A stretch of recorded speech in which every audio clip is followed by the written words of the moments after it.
ناظرین، ایک اسم ہے مالن.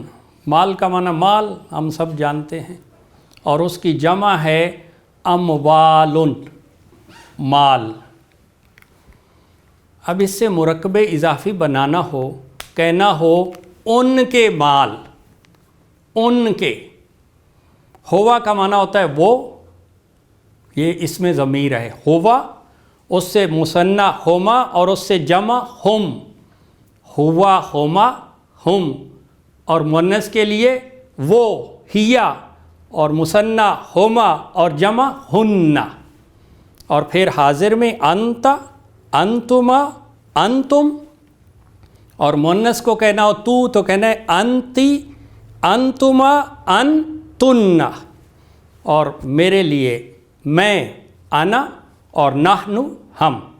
تو یہ وہ ضمائر ہیں، ہوا ہما ہم. ہم کا معنی ہے وہ سب، اور اگر کہنا ہو ان کے مال تو مرکب اضافی الف لام کے بغیر اور اعراب ہلکا اموالو. اور ہم سے حالت جر بھی ہم ہی ہے، لیکن جب ہم حالت جر میں جاتا ہے تو یہ متصلہ ہو جاتا ہے، یعنی اس کے ساتھ مل جاتا ہے، جڑ جاتا ہے. اموالہم کا مطلب ہے ان کے مال. وا کا معنی ہے اور، یہ واو عطف ہے، اس کا معنی ہے اور. نفسن، نفسن کا معنی ہے جان، اور اس کی جمع ہے انفسن، جانے. انفسن، انفسن کا معنی ہے جانے. اور اگر کہنا ہو ان کی جانے تو پھر مرکب اضافی الف لام کے بغیر اور اعراب ہلکا انفسو، اور ہم سے حالت جر پھر ہم، تو یہ بن گیا انفسہم، ان کی جانیں.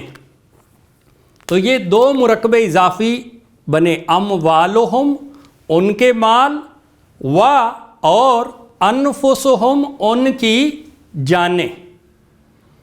اور اگر کہنا ہو ان کے مالوں کے ساتھ اور جانوں کے ساتھ، یا مالوں کے ذریعے اور جانوں کے ذریعے، تو اس کے لیے حرف جارہ آئے گا بی.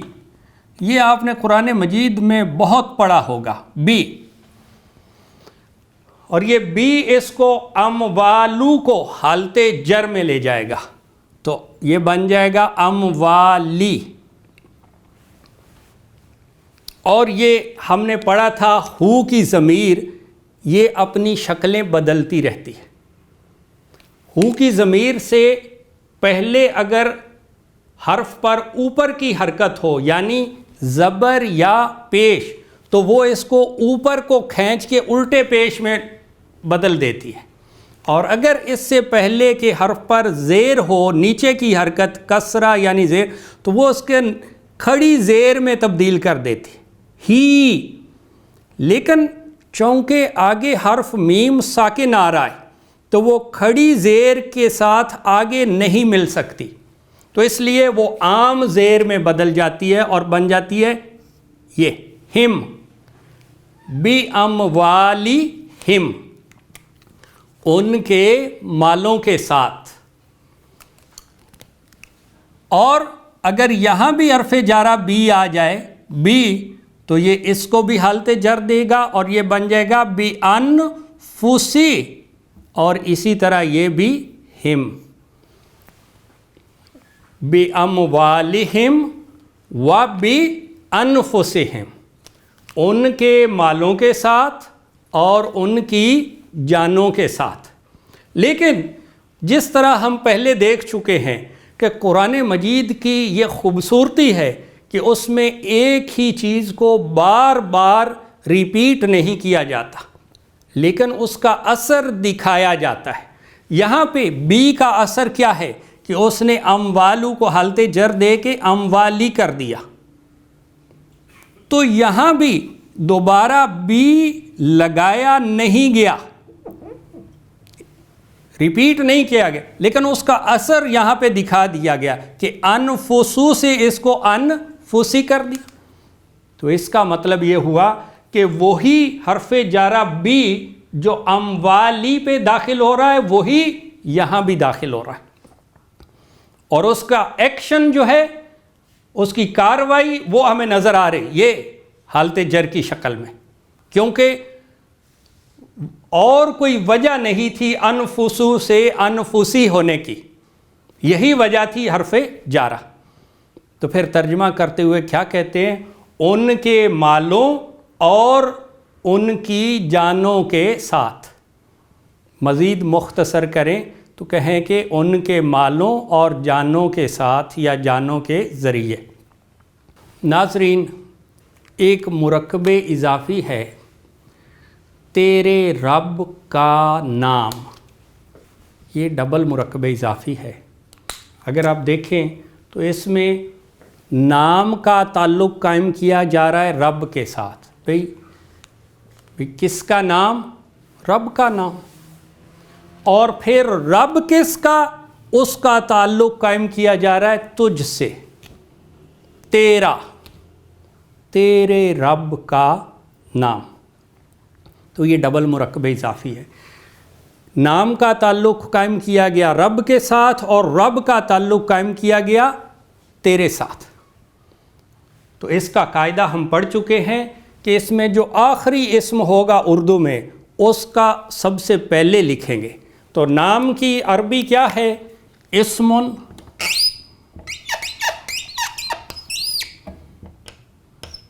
اسمن، پھر اس سے پہلا ربن، اور پھر اس سے پہلا وہ کیا ہے؟ انتا۔ واحد مذکر حاضر کو کیا کہتے ہیں؟ انتا، تو، اور مؤنث کو انتی۔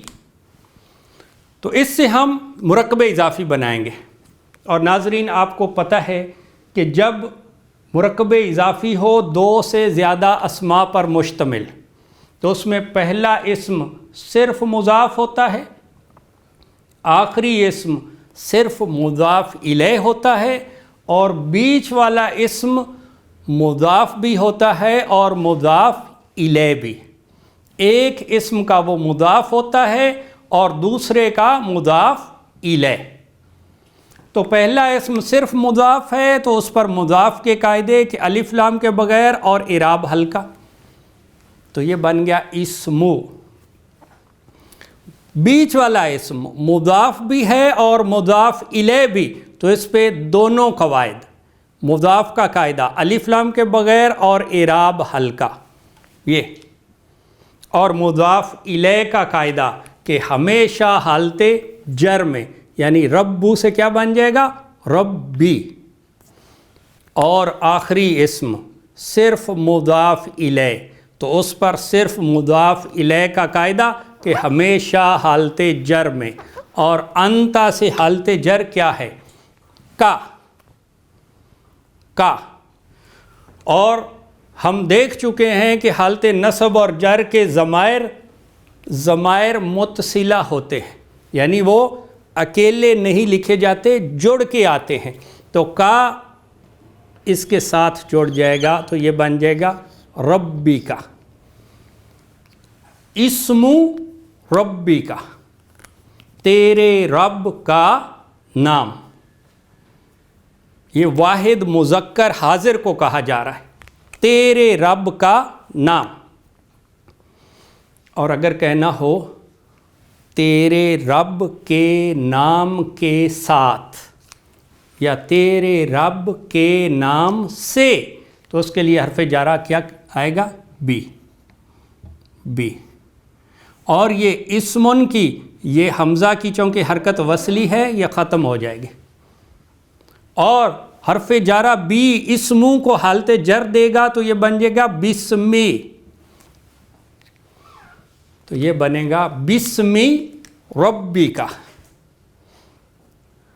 اور یہ پہلی آیت جو قرآن مجید کی نازل ہوئی تھی رسول اللہ صلی اللہ علیہ وآلہ وسلم پر، یہ اس کے الفاظ ہیں، کیا تھی آیت ناظرین؟ اقرا بسمی ربک۔ اقرا یہ فعل امر ہے، تو پڑھ۔ اور یہ کیسے بنا؟ انشاءاللہ اسی طرح کی تفصیل کے ساتھ ہم آگے وہ بھی بیان کریں گے جب ہم فعل پڑھیں گے، تو ایک ایک حرف کی آپ کو سمجھ آئے گی۔ اقرا کا معنی ہے تو پڑھ۔ کیسے؟ بسمی ربی کا، اپنے رب کے نام کے ساتھ۔ تو یہ قرآن مجید کی پہلی آیت کا کچھ حصہ۔ الحمدللہ اب ہمیں اس کی مکمل سمجھ ہے۔ اب اگر کہیں لکھا ہو بسمو ربی کا تو ہم اس کو نہیں مان سکتے، چاہے ہمیں یہ آیت نہ بھی یاد ہو تو ہم کہیں گے بسمو نہیں ہو سکتا، کیونکہ حرف جارہ آ رہا ہے تو وہ اس کو بسمی کرے گا۔ اسی طرح ربو لکھا ہو تو ہم کہیں گے غلط ہے، یا ربا لکھا ہو تو ہم کہیں گے غلط ہے۔ کیوں؟ کیونکہ اس سے پہلے اسم آ رہا ہے مضاف، اور مضاف اس کو حالت جر دے گا تو یہ زیر آئے گی اس پہ۔ اگر اس پہ بی نہ ہوتا تو پھر ہم پڑھتے اسم ربی کا، لیکن جب بی آ گیا تو پھر پڑھیں گے بسمی ربی کا، پڑھ اپنے رب کے نام سے۔ ناظرین، پہلی آیت جو محمد مصطفیٰ علیہ السلام پہ داخل ہوئی اس میں حکم کیا تھا؟ پڑھ۔ تو یہ فرض ہے۔ اور اسی طرح سے رسول اللہ صلی اللہ علیہ وسلم نے کیا فرمایا تھا؟ طلب العلم۔ طلب کا مطلب ہے طلب کرنا، تلاش کرنا، حاصل کرنا، اور طلب العلم، علم کو تلاش کرنا مرکب اضافی، فریضۃ یہ لازم ہے، فرض ہے، علی کل مسلم، ہر مسلمان پر، اور اس میں مسلمان مرد بھی شامل ہے اور مسلمان عورت میں۔ اور علم میں سے سب سے اہم علم جس پہ نہ صرف انسان کی دنیا کی کامیابی ہے بلکہ آخرت کی بھی، وہ کون سا ہے؟ وہ ہے قرآن کا علم اور نبی علیہ السلام کے فرمان کا علم، اور وہی سکھانے کی ہم کوشش کر رہے ہیں اس عربی کورس کے ذریعے۔ بارک اللہ لنا ولکم فی القرآن العظیم ونفعنا وإیاکم بالآیات والذکر الحکیم۔